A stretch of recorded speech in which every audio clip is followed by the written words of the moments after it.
Hello and welcome to my YouTube channel Rakesh physics classes. अभी हम लोग क्वेश्चन कर रहे थे इसके पहले और उसी क्वेश्चन को कंटिन्यू करेंगे।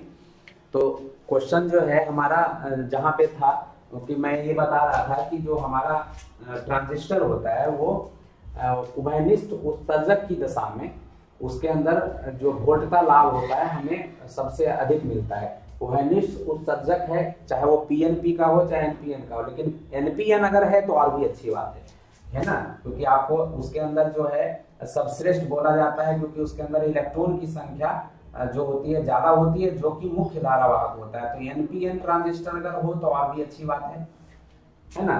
तो ये ध्यान रखना है। तो ट्रांजिस्टर के किस विन्यास में वोल्ट का लाभ अधिकतम होता है, तो आप जवाब अगर देते हैं एनपीएन के साथ साथ कॉमन एमीटर, तो ऐसे तो कॉमन एमीटर ही बोलिएगा तब भी चलेगा, उभयनिष्ठ उत्सर्जक विन्यास में, या एनपीएन ट्रांजिस्टर के उभयनिष्ठ उत्सर्जक विन्यास में, ऐसे भी बोल सकते हैं। ट्रांजिस्टर का धारा लाभ का व्यंजक अभी बता रहे थे थोड़ा सा, तो उसको अभी छोड़ते हैं, अभी बताएंगे उसके बारे में धारा लाभ कैसे होता है। उभयनिष्ठ उत्सर्जक विन्यास में ट्रांजिस्टर के धारा लाभ का व्यंजक अब दो तरीके से पूछा है, ट्रांजिस्टर का धारा लाभ और उभयनिष्ठ उत्सर्जक विन्यास में, तो बताएंगे। लेकिन अभी थोड़ा सा ये बता देते हैं कि ट्रांजिस्टर का धारा लाभ इसी अवस्था में नहीं कुछ दिया रहता है, मतलब कॉमन बेस हो गया। तो कॉमन बेस जब होता है उभयनिष्ठ, ये जो देख रहे हैं दोनों जुड़ा हुआ है इधर से और इधर से, तो ये कॉमन बेस हो जाता है, इसी को अर्थिंग कर देते हैं, तो कॉमन बेस बोलते हैं इसको। अर्थिंग का मतलब इसको पृथ्वी के उससे जोड़ दिया जाता है, ठीक है ना, पृथ्वी से कनेक्ट कर दिया जाता है, तो अर्थिंग है। और आपका जो है जो जीरो पोटेंशियल हो जाता है एक तरीके से। तो ये एनपीएन कॉमन एमीटर जो है आपका, ये जीरो पोटेंशियल माना गया ना, फिर उसको उस तरीके से बोल सकते हैं। तो कॉमन एमीटर जो है आपका एनपीएन ट्रांजिस्टर में जो उभयनिष्ठ उत्सर्जक होता है उसमें वोल्ट का लाभ अधिकतम होता है, और धारा लाभ अगर कॉमन बेस है, उभयनिष्ठ आधार है, तो आई धारा लाभ जो होता है करंट गेन को बोलते हैं, और उसको करंट गेन को अल्फा से संकेत करते हैं, ठीक है ना। करंट गेन को अल्फा से संकेत करते हैं, तो अल्फा बराबर होता है व्यंजक जो है वो IC अपॉन IE होता है, ठीक है ना। एमीटर जो होता है आपका, जब क्या कहते हैं, जो आपका उभयनिष्ठ क्या होता है, तो उभयनिष्ठ आधार कॉमन बेस जब होता है तो, ठीक है ना। कॉमन बेस अगर होता है उभयनिष्ठ आधार की स्थिति में, जो धारा लाभ होता है वो IC अपॉन IE बोला जाता है। और कॉमन अगर उत्सर्जक होता है तो उसका धारा लाभ बोला जाता है IC upon IB, base current हो जाता है, ठीक है ना। ये ध्यान रखिएगा, IC अपॉन IB कब, उभयनिष्ठ किसका, उत्सर्जक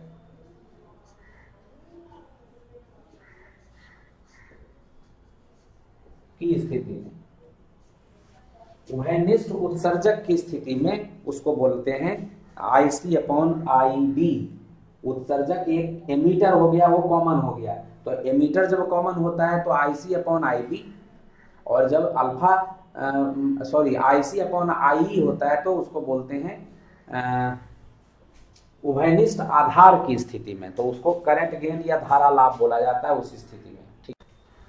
और ये जो वैल्यू है, ये इसको उभयनिष्ठ आधार जब होता है तो अल्फा बोलते हैं, उभयनिष्ठ उत्सर्जक जब होता है तो ये नीचे जो ये बीटा, मतलब IC अपॉन IB जब होता है तो इसको बीटा बोलते हैं, मतलब दोनों धारा लाभ ही है, लेकिन इसको अल्फा से संकेत किया जाता है, इसको बीटा से संकेत किया जाता है, ठीक है। और जो अल्फा बीटा में रिलेशन होता है वो होता है alpha is equal to beta upon 1 plus beta. ये बहुत इंपॉर्टेंट है, आपको याद रखना है कि अल्फा की वैल्यू जो होती है वो बीटा अपॉन 1 प्लस बीटा होता है, तो ये रिलेशन याद रखिएगा, तो इसके ऊपर क्वेश्चन पूछ देता है कभी कभार, ठीक है ना, तो ये ध्यान रखना है। फिर है आपका, तो ये ट्रांजिस्टर का धारा लाभ हो गया। उभयनिष्ठ उत्सर्जक विन्यास में भी बता दिया मैंने, उभयनिष्ठ उत्सर्जक की स्थिति में धारा लाभ ये है, किसी को धारा लाभ कहते हैं, अल्फा को बोलते हैं धारा लाभ, करंट गेन, ठीक है ना, करंट गेन बोलते हैं, ये भी धारा ही लाभ है। तो ये उभयनिष्ठ उत्सर्जक की स्थिति में धारा लाभ है, करंट गेन बोलते हैं। तो करंट गेन ये हो गया, ठीक है ना। तो दोनों धारा लाभ ही है, ठीक है ना, एकदम ध्यान रखने का है कि ये धारा लाभ हमने लिखा है, तो ये धारा लाभ है दोनों। करंट गेन जिसको बोला जाता है, तो करंट गेन हो गया, और इसका जो व्यंजक होता है alpha is equal to beta upon 1 plus beta होता है, ठीक है। तो ये हो गया आपका क्वेश्चन नंबर 39 भी हो गया, आपका 40 भी हो गया। अब है एक क्वेश्चन है, एनपीएन ट्रांजिस्टर में उत्सर्जक धारा आई एनपीएन में संग्राहक धारा और के बीच में संबंध क्या होता है, तो उसके बारे में बात करते हैं।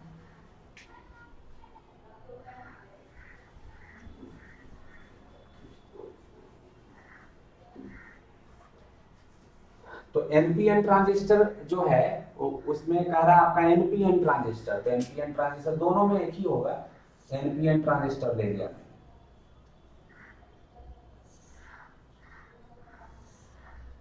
ये हो गया एन, ये हो गया पी, ये हो गया एन। क्या कह रहा है, एनपीएन ट्रांजिस्टर में जो आपका उत्सर्जक धारा है, ये एमीटर हो गया, ये बेस हो गया, ये कलेक्टर हो गया, ठीक है ना। इसको आपने फॉरवर्ड बायस, एमीटर बेस को फॉरवर्ड बायस लगाते हैं तो एन है तो एन को निगेटिव से पी को पॉजिटिव से जोड़ेंगे, तब ये हो गया फॉरवर्ड बायस। पी को, ये पी को पॉजिटिव से जोड़ देंगे, पॉजिटिव से जोड़ दिया, एन को निगेटिव से जोड़ देंगे तो ये फॉरवर्ड बायस अगर अभिनति की दशा हो जाएगी, है ना। फॉरवर्ड बायस ये हमेशा जोड़ते हैं। और कलेक्टर एन है, इसको अगर आपने एन को पॉजिटिव से जोड़ दिया, एन को पॉजिटिव से जोड़ दिया और पी को निगेटिव से जोड़ दिया, तो ये हो जाएगा रिवर्स बायस।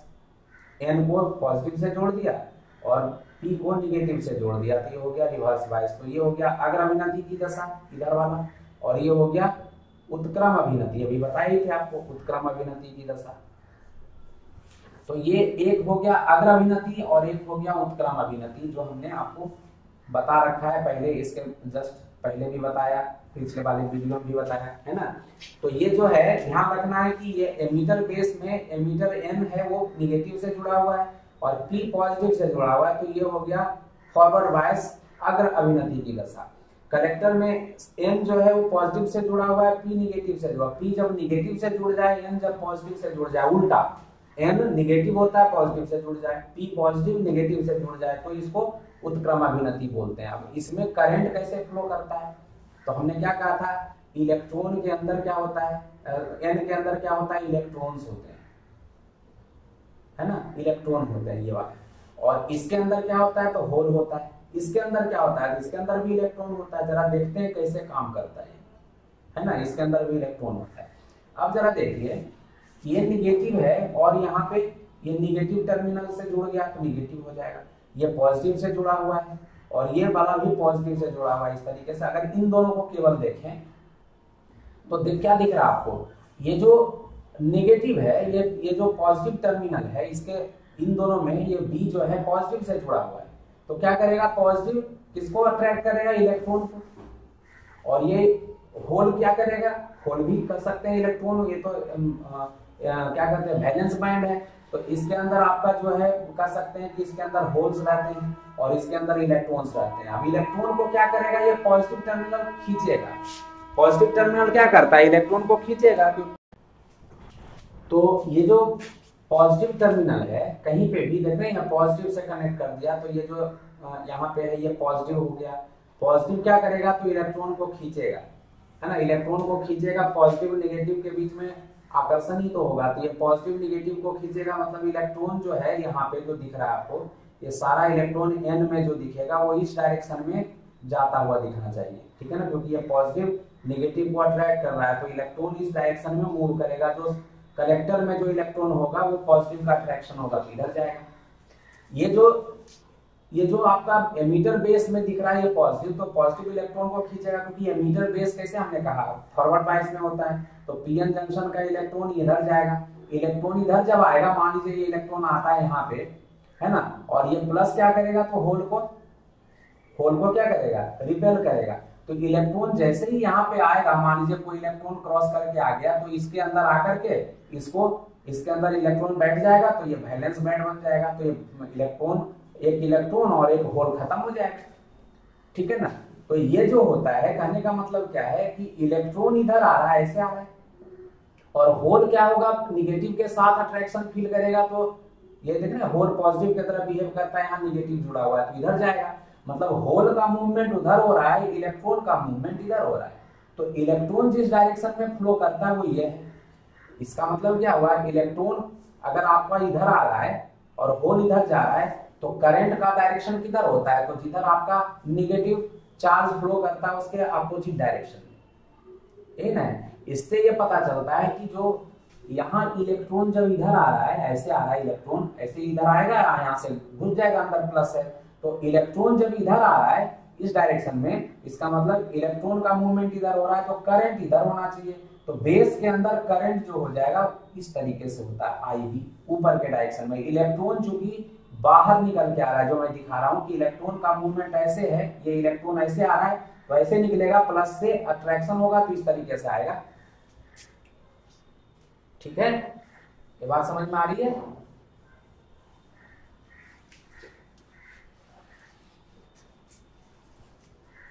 तो मैं ये करंट वाला जो संबंध है ना, क्वेश्चन नंबर 43 का जो बात कर रहा हूं, एनपीएन ट्रांजिस्टर में उत्सर्जक धारा आई, संग्राहक धारा आईसी तथा आधार धारा आईबी के बीच क्या संबंध होता है, इसके बारे में चर्चा कर रहे हैं। तो इसमें मैंने क्या कहा कि इलेक्ट्रॉन जो है यहां से चल के जब इधर आएगा, ये प्लस से अट्रैक्शन फील करेगा, आकर्षण फील करेगा, तो यहाँ से इस डायरेक्शन में आएगा और ऐसे मूव करेगा, ऐसे मूव करेगा इलेक्ट्रॉन, तो जो धारा होगी, विद्युत धारा इलेक्ट्रॉन के उल्टी दिशा में होती है, तो बेस करंट इसके अंदर हो जाएगा। तो बेस के अंदर करंट जो है अंदर जाता हुआ दिखेगा बाहर से। ये इलेक्ट्रॉन आपका एक तरीके से तो ऐसे भी कर सकते हैं, ये इलेक्ट्रॉन यहाँ से आके वापस यहाँ चला जाएगा, क्योंकि जो करंट होता है तभी फ्लो करता है जब एक सर्किट पूरा होता है, तो इलेक्ट्रॉन ऐसे मूव करेगा तभी तो। इलेक्ट्रॉन अगर ऐसे मूव करेगा तो एमीटर से जो करंट होगा, इलेक्ट्रॉन ऐसे जा रहा है तो एमीटर से करंट बाहर आता हुआ निकलता दिखेगा, क्योंकि इलेक्ट्रॉन का ऐसे मूवमेंट हो रहा है, एमीटर के अंदर इलेक्ट्रॉन ऐसे जा रहा है ना, यहाँ से निकल के आएगा, ऐसे जाएगा इलेक्ट्रॉन, और ये इलेक्ट्रॉन अगर इस तरीके से मूव करेगा, अंदर की दिशा में जाएगा, तो करंट एमीटर से बाहर निकल जाएगा, मतलब ये करंट ऐसे आएगा। उसी तरीके से जो कलेक्टर है, जो प्लस आपने किया है, तो इलेक्ट्रॉन इसके ऊपर जा रहा है, इलेक्ट्रॉन की दिशा इधर हो गई, ये कलेक्टर प्लस है, प्लस से आपने इसको जोड़ रखा है तो इसको खींचेगा, मतलब आकर्षित करेगा, इलेक्ट्रॉन यहाँ जाएगा, इलेक्ट्रॉन जब आएगा यहाँ पे तो ऐसे मूव करके यहाँ पे पहुंचेगा, मतलब इलेक्ट्रॉन की दिशा इस तरीके से हो गई, इस दिशा में, तो करंट जो है उल्टी दिशा में फ्लो करेगी, मतलब करंट की दिशा ऐसे हो जाएगी आईसी। तो क्या दिख रहा है इस बिंदु पे, अगर देखिए इस बिंदु पे करंट ऐसे मैं बना लेता हूं, तो इस बिंदु पे करंट इधर जा रहा है आईबी, यहां से दिख रहा है आपको ऐसे करंट जा रहा है, ऐसे ऐसे निकल के यहां से करंट ऐसे जा रहा है, मतलब आईसी इधर जा रहा है, यहाँ पे आईसी की दिशा इधर हो गई, और आईई जो है वो ऐसे आ रहा है इसके ऊपर, तो आईई की दिशा इधर हो गई, है ना। तो क्या दिख रहा है, ये करंट आईई आ रहा है, तो क्या दिखता है इससे कि आने वाला करंट कौन सा है आई, जाने वाला कौन सा है, दोनों यहाँ से निकल रहा है, ये करंट भी जा रहा है, ये करंट भी जा रहा है, ये करंट केवल इस बिंदु पे आ रहा है, जो करंट आता है वो हमेशा जाने वाले कुल करंट के इक्वल होता है, आने वाला कुल करंट जाने वाले कुल करंट के बराबर होता है। तो जो टोटल करंट है आने वाला वो आई है, किसी भी जंक्शन के ऊपर जो पॉइंट है उसके ऊपर करंट जो आ रहा है वो, और उसी पॉइंट से जितना करंट निकल रहा है वो आईबी भी है और आईसी भी, तो दोनों को जोड़ देंगे, IE is equal to IB plus IC होता है। तो ये ध्यान रखिएगा कि एनपीएन ट्रांजिस्टर है चाहे पीएनपी ट्रांजिस्टर है, दोनों में यही चीज होता है, IE is equal to IB plus IC. इस क्वेश्चन का जवाब 43 नंबर जो क्वेश्चन है, ठीक है ना। तो ये ध्यान रखना है।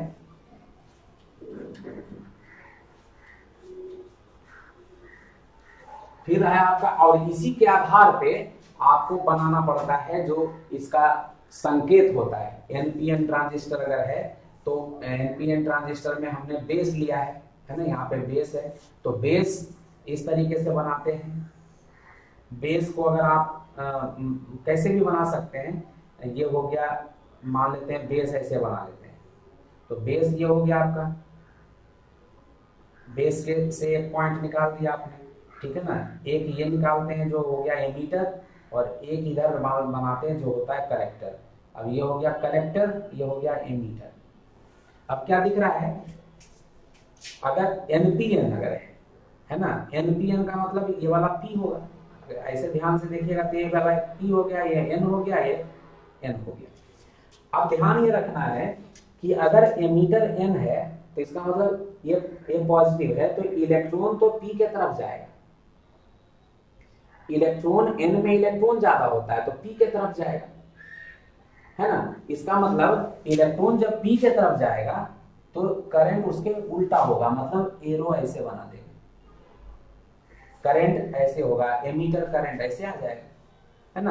तो ये जो संकेत होता है एनपीएन का वो इस तरीके से होता है, ठीक है ना। एनपीएन जो ट्रांजिस्टर होता है उसका अगर संकेत देखेंगे तो संकेत इस तरीके से बनाया रहता है, आपसे पूछ लेता है, ठीक है ना, कि एनपीएन ट्रांजिस्टर ये कौन सा ट्रांजिस्टर है, आपसे केवल ये ऐसे तरीके से पूछेगा, ये दे देगा, है ना। यहाँ बेस बना देगा, बेस कैसे भी बना सकता है, और यहाँ पे इस तरीके से कलेक्टर बना देगा, है ना, और इस तरीके से एमीटर बना देगा। यहाँ पे एरो केवल बनाता है, एरो के बेसिस पे आपसे पूछा जाता है, कुछ नहीं लिखेगा एमीटर बेस कलेक्टर, ठीक है ना। ये आपको समझना है कि एमीटर होगा। तो ये कहने का मतलब है कि ये बेस से करंट बाहर आ रहा है, देखना ना, करंट जो है की दिशा।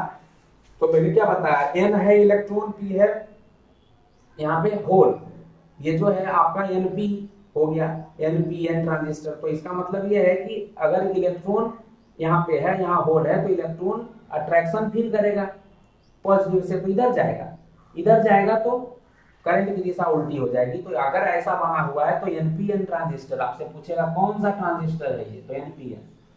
अब पीएनपी में क्या होता है, अगर ये मान लेते हैं ये एनपीएन है, अब अगर पीएनपी लेते हैं तब क्या होता है, ये पी होता है, ये एन होता और ये पी होता है।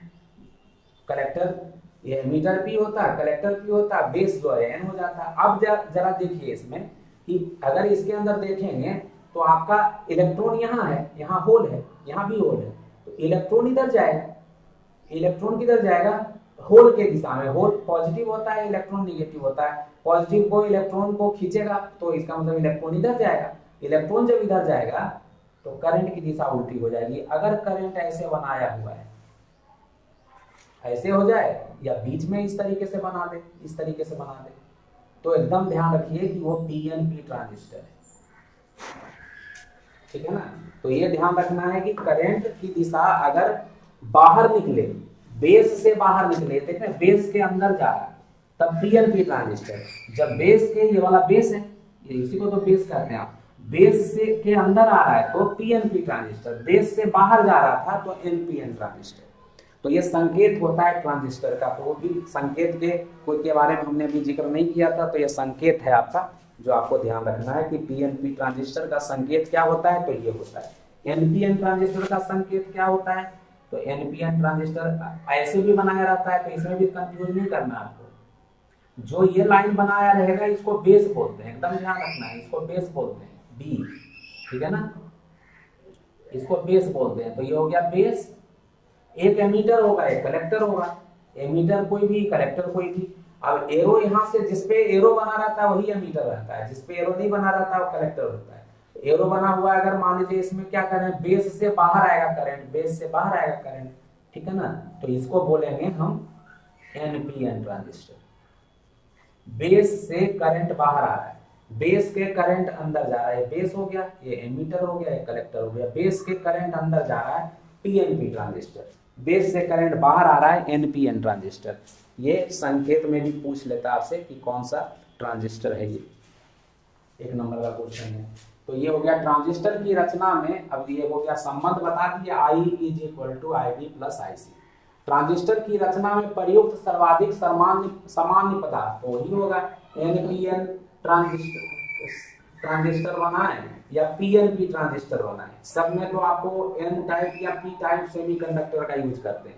एन टाइप, पी टाइप अर्धचालक का प्रयोग करते हैं, और एन टाइप और पी टाइप अर्धचालक किससे बनाते हैं, सिलिकॉन से बनाते हैं ज्यादातर। तो ज्यादातर सामान्यतः जो होता है, सर्वाधिक सामान्य पदार्थ जो है वो क्या है भाई, तो सिलिकॉन है। ठीक है ना। तो सिलिकॉन का यूज सबसे ज्यादा किया जाता है। तो क्वेश्चन नंबर 44 का आंसर है सिलिकॉन। ठीक है ना, इस 44 का आंसर है सिलिकॉन। सिलिकॉन, ठीक है ना। 44 का आंसर क्या है? सिलिकॉन, SI जिसको बोलते हैं आप लोग, सिलिकॉन। ठीक है, सिलिकॉन हो गया। 45 नंबर क्वेश्चन है ट्रांजिस्टर की अभिनति किस प्रकार होती है? ट्रांजिस्टर की अभिनति, तो ट्रांजिस्टर की अभिनति भाई कहने का मतलब जो है वो कैसे जोड़ा रहता है, बाइसिंग कैसे की रहती है। तो मैंने अभी आपको बता दिया पहले ही कि ट्रांजिस्टर में एमीटर बेस जंक्शन जो होता है, एमीटर बेस जो होता है उसको फॉरवर्ड बायस अग्र अभिनति की दशा में जोड़ा जाता है, जबकि कलेक्टर बेस जंक्शन को, कलेक्टर बेस संधि को हमेशा उत्क्रम अभिनति की दशा में जोड़ा जाता है। हमेशा मैं लिख रहा हूं, चाहे पीएनपी हो या एनपीएन हो, कॉमन इमीटर हो, कॉमन बेस है, कॉमन कलेक्टर है, मतलब 3 तरीके से जोड़ा जा सकता है। जब बेस को यहाँ पे कॉमन कर दिया, अर्थिंग से जोड़ दिया था मैंने, जब एमीटर को अर्थिंग से जोड़ दिया जाता है, जब कलेक्टर को अर्थिंग से जोड़ दिया जाता है, 3 तरीके से जोड़ा जाता है इसको। ठीक है ना, जो कॉमन किया जाता है अर्थिंग से जोड़ा जाता है, कभी बेस को, कभी कलेक्टर को, कभी एमीटर को। ठीक है ना, तो तीनों 3 टाइप का हो गया, मतलब एनपीएन में भी 3 तरीके से बन सकता है, पीएनपी में भी 3 तरीके से बन सकता है, जो क्या कहते हैं आपका 6 तरीके से इसको बाइसिंग कर सकते हैं। लेकिन सब में एमीटर बेस हमेशा फॉरवर्ड बाइस होता है, अग्र अभिनति होता है, और कलेक्टर बेस हमेशा रिवर्स बाइस होता है, उत्क्रम अभिनति होता है। एकदम 100% ध्यान रखना है इसको कि ये कभी चेंज नहीं होता, चाहे अर्थिंग हम किसी का करें। लेकिन कॉमन एमीटर की दशा में, कॉमन एमीटर की दशा में जब इसको अर्थिंग करते हैं तो हमारा वोल्टता जो होता है, वोल्टेज ट्रांजिस्टर से सबसे ज्यादा मिलता है, ये वोल्टता लाभ सबसे ज्यादा मिलता है, करंट गेन सबसे ज्यादा मिलता है किसमें? जब कॉमन एमीटर होता है। तो एनपीएन का कॉमन एमीटर सबसे अच्छा होता है। ठीक है ना, तो एनपीएन का कॉमन एमीटर जो है कनेक्शन जब आप उसको जोड़ते हैं उस केस में सबसे अच्छा माना जाता है। तो ट्रांजिस्टर की अभिनति किस प्रकार होती है? मतलब ट्रांजिस्टर की अभिनति एमीटर बेस जंक्शन की अग्र अभिनति दशा होती है, जबकि कलेक्टर बेस हमेशा उत्क्रम अभिनति की दशा में जोड़ी जाती है। फिर कह रहा आपसे कि पीएनपी ट्रांजिस्टर के लिए कॉमन आधार में अल्फा का मान ये दे रखा है। तो ये 2 क्वेश्चन है आपका। फिर नॉट बनाने के लिए किस ट्रांजिस्टर का प्रयोग किया जाता है? फिर से वही चीज है, नॉट बनाने के लिए भी आपका ये वाला एनपीएन ट्रांजिस्टर का प्रयोग किया जाता है, और वो भी उत्सर्जक वाला पार्ट लेते हैं। ठीक है ना, तो चलिए एक एक करके आते हैं। बाकी तो हो गया क्वेश्चन। तो मैंने आपको बताया था अभी थोड़ी देर पहले, अल्फा जो है कॉमन, अल्फा की वैल्यू जो होती है ना, सॉरी, अल्फा की वैल्यू जो होती है वो मैंने बताया था IC/IE होता है। क्यों? क्योंकि यहाँ पे जो उभयनिष्ठ होता है वो आधार होता है, उभयनिष्ठ बेस होता है, कॉमन बेस होता है ना, कॉमन बेस मतलब अर्थिंग बेस की किए रहते हैं। और अल्फा और बीटा मैंने क्या कहा था? IC/IB होता है, बेस करंट। जब उभयनिष्ठ क्या होता है? तो उत्सर्जक होता है, उभयनिष्ठ उत्सर्जक। एमीटर वो बेस होता है, सॉरी, एमीटर जो होता है वो कॉमन होता है, मतलब अर्थिंग कर देते हैं एमीटर की। और दोनों में जो रिलेशन होता है वो अल्फा की वैल्यू β/1 प्लस बीटा के इक्वल होती है। तो क्वेश्चन नंबर 47 जो दिया हुआ है कि पीएनपी ट्रांजिस्टर के लिए कॉमन आधार में अल्फा का मान दे रखा है 0.98। पीएनपी हो चाहे एनपीएन हो एक ही बात है। तो बीटा का मान निकालिए, तो यहां से निकाल लीजिए। देयरफॉर क्या हो जाएगा? 0.98 बराबर β/1 प्लस बीटा। मल्टीप्लाई कर दीजिए कोना कोनी, तो 1 से गुना होगा तो 0.98 प्लस 0.98 बीटा, कोना कोनी गुना हो गया बराबर बीटा। तो ये हो गया 0.98 बराबर बीटा माइनस 0.98 बीटा। ये दशमलव का माइनस करिएगा तो कितना आ जाएगा? 0.02 बीटा आएगा। तो बीटा का मान होगा 0.98 बटा ये, बीटा का मान क्या होगा 0.98 अब बटा 0.02, ये इधर आ जाएगा तो भागा लग जाएगा 0.98 बटा 0.02 बराबर बीटा। दशमलव दोनों में समान, दो अंक के बाद है, इसमें भी 2 अंक के बाद, तो दशमलव खत्म हो जाएगा, खत्म कर देते हैं दोनों से, और ये 2 से कट गया 49, तो बीटा का मान यहाँ से आ गया 49, तो बीटा जो है आपका 49 के बराबर होगा, 49 के बराबर होगा। तो क्वेश्चन नंबर 47 का जो धारा लाभ है वो कितना है, तो 49 है। अब कह रहा है एनपीएन ट्रांजिस्टर में बीटा का मान 100 है तो अल्फा का मान, उल्टा पूछ लिया इस बार कह रहा है बीटा का मान 100 है तो अल्फा का मान बताइए, ठीक है ना। तो बीटा का मान लिख लेते हैं भाई,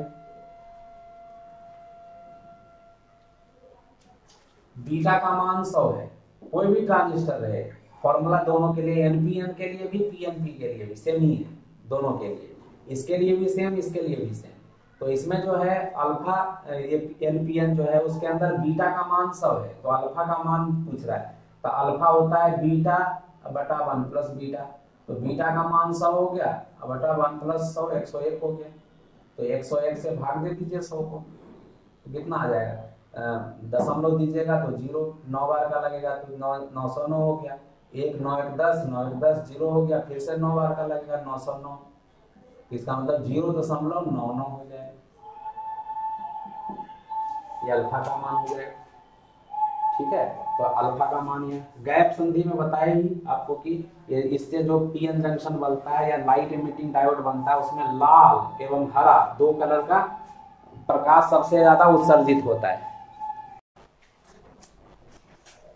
अब जो लास्ट वाला क्वेश्चन है वो है आपका नॉट बनाने के लिए किस ट्रांजिस्टर का प्रयोग किया जाता है।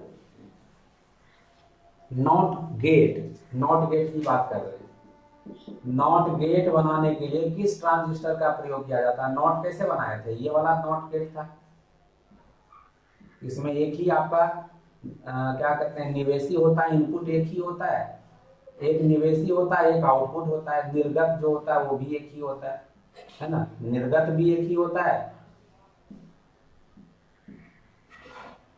निवेशी भी एक ही होता है। तो इसके नॉट गेट बनाने के लिए एनपीएन ट्रांजिस्टर का यूज करते हैं, और वो भी किस दशा में, तो कॉमन एमीटर जो उभयनिष्ठ होता है। कॉमन एमीटर का मतलब हमने बार बार बोला है कि जो एमीटर है, उत्सर्जक जो है उसको हम अर्थ से जोड़ देते हैं, है ना, अर्थिंग कर देते हैं उसकी। तो कॉमन उत्सर्जक, कॉमन एमीटर की दशा होनी चाहिए, एनपीएन ट्रांजिस्टर होना चाहिए, उसका यूज करते हैं नॉट गेट बनाने में, ठीक है ना। तो नॉट गेट बनाने के लिए किस ट्रांजिस्टर का प्रयोग किया जाता है, तो इसका किया जाता है। और गेट जब बनाते हैं तो 2 डायोड का प्रयोग किया जाता है, ठीक है ना, पीएन जंक्शन डायोड का यूज करते हैं, पीएन संधि डायोड। पीएन संधि डायोड जो होता है इसके हेल्प से जब दोनों को फॉरवर्ड बायस इस तरीके से बनाए जाते हैं,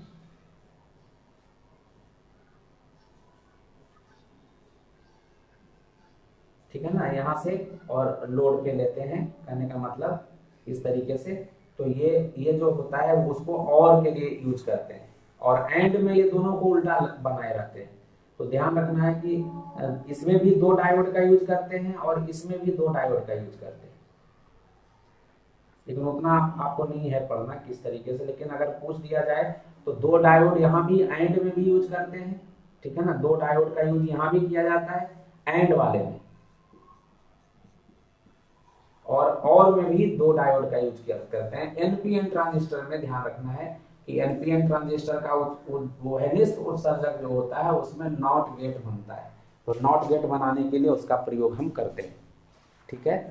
तो इस तरीके से हम लोग जो है अब इस चैप्टर का यहाँ पे समापन करते हैं। आपका जो क्या कहते हैं अर्धचालक है, और अब देखते हैं दूसरा चैप्टर कौन सा करते हैं। अगले वीडियो में आपको उस तरीके से फिर आपके साथ आपके समक्ष उपस्थित होंगे कुछ क्वेश्चन के साथ दूसरे चैप्टर का। तब तक इसका अध्ययन करिए, और जो एग्जाम तो अब इसका अध्ययन करिए और एग्ज़ाम नज़दीक आ गया है तो उसको उसकी पढ़ाई एकदम बहुत अच्छे ढंग से कर दीजिए। मिलते हैं आपसे नेक्स्ट वीडियो में।